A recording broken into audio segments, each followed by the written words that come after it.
구강암은 입술부터 목젖이 위치한 연골의 앞까지 혀, 입천장, 혀 아래 구강바닥, 뺨 점막 등 구강에 발생하는 모든 암을 말합니다.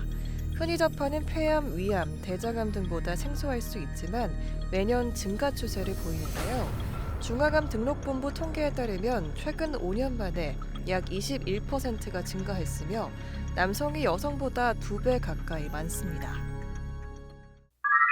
술, 담배 등 흔한 발암 원인이 물론 구강암에서도 중요하지만 좋지 않은 치아 상태, 즉 치아가 깨진 경우나 아니면 치아 일부가 이갈이를 해서 날카로워진 부분이 뺨이나 혀를 지속적으로 마찰하고 자극해서 상처를 주고 다시 낫고 하는 과정을 반복하게 될 때 또 구강암이 발생하기도 합니다.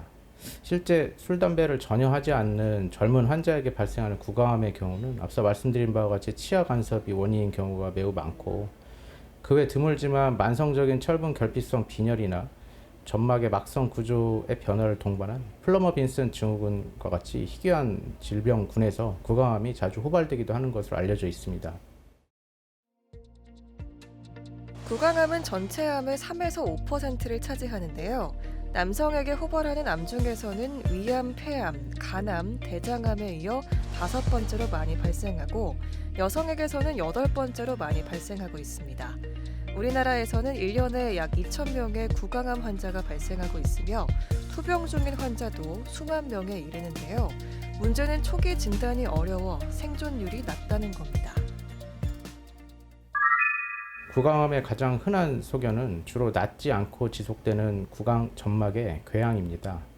이와 같은 병변을 동반한 통증은 초기 또는 아주 흔한 증상이라고 말씀드릴 수 있지만, 이러한 병변 또는 덩어리가 만져지지 않는 단순 모호한 통증은 구강 자결감 증후군에서도 동반될 수 있으므로 막연히 구강의 통증만 가지고 구강암의 증상이다라고 말할 수는 없고요.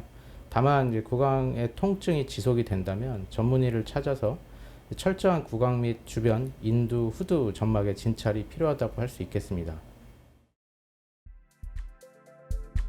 구강암의 주요 증상 중 하나인 구강 통증은 앞서 이야기한 대로 구강 자결감 증후군으로 인해 발생할 수 있습니다. 구강 자결감 증후군은 온종일 입안이 화끈거리거나 따끔거리는 등의 증상이 나타나는 질환인데요. 주로 혀, 입천장 앞쪽, 입술 점막에서 가장 많이 발생하지만 입안 어디에나 나타날 수 있습니다. 구강자결감 증후군의 경우 여태까지는 이비인후과 같은 구강 전문의에 의해서 환자의 증상, 그리고 직접적인 구강 상태 확인 등 객관적인 데이터보다는 주관적인 데이터로 진단되어지는 경우가 많았습니다. 근데 구강자결감 증후군의 경우 환자는 상당히 괴로움을 호소하고 삶의 질에 영향을 받게 되지만 그 원인에 대해서는 아직 명확하게 입증된 것이 없습니다. 그래서 최근 대두되고 있는 이론 중에 하나가 입마름증을 동반한 구강자결감 증후군입니다. 이 경우 침샘 분비에 관련된 신경과 중심신경과의 그 상호 이상 작용으로 인해 통증 등의 이상 감각을 가져온다는 것인데요. 이 이론을 객관적으로 증명할 수 있게 된 것이 핵의학 검사인 침샘 스캔입니다.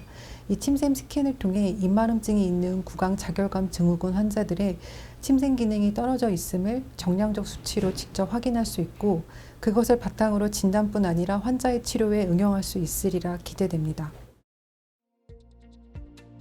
다행히 구강암은 조기에 발견하면 간단한 수술만으로 후유증 없이 완치될 수 있으며 증상이 다른 암에 비해 뚜렷한 편인데요. 구내염과 비슷한 구강 내 궤양이 발생하거나 구강 내에 부종, 목 부분에 멍울이 생겨 3주 이상 낫지 않는다면 구강암을 의심해야 합니다.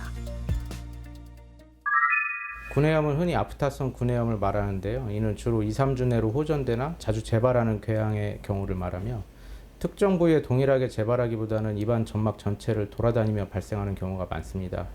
또 여러 개의 궤양이 동시에 발견되기도 하지만 구강암으로 직접적으로 발전하는 경우는 드뭅니다. 다만 같은 부위에 지속적인 궤양이 호전 악화를 반복한다면 점막의 세포 단위 변이가 발생하여 암으로 이행될 수 있습니다.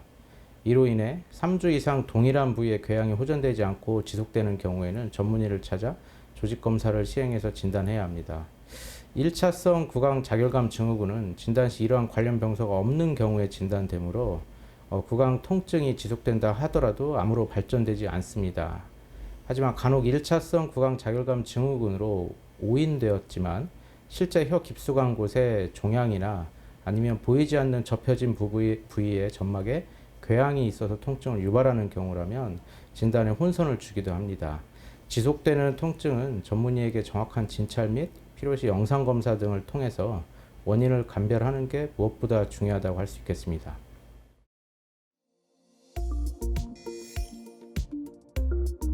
구강암은 다행인 것은 의사가 눈으로 입 안을 보는 것만으로도 1차 판별이 가능한데요. 하지만 초기 구강암의 경우 눈으로 봤을 때 양성과 악성 구분이 어려울 수 있습니다. 구강암을 진단하기 위한 검사에는 조직 검사, 컴퓨터 단층 촬영, 자기 공명 영상, 위 내시경 검사, 양전자 방출 단층 촬영 등이 있는데요. 조직 검사 시에 구강암은 맨눈으로 잘 보이기 때문에 복잡한 내시경 검사를 통하지 않고 부분 마취 후 입안에서 의심되는 부위를 조금 떼어내 현미경적 진단을 한 후 최종적으로 구강암을 진단합니다.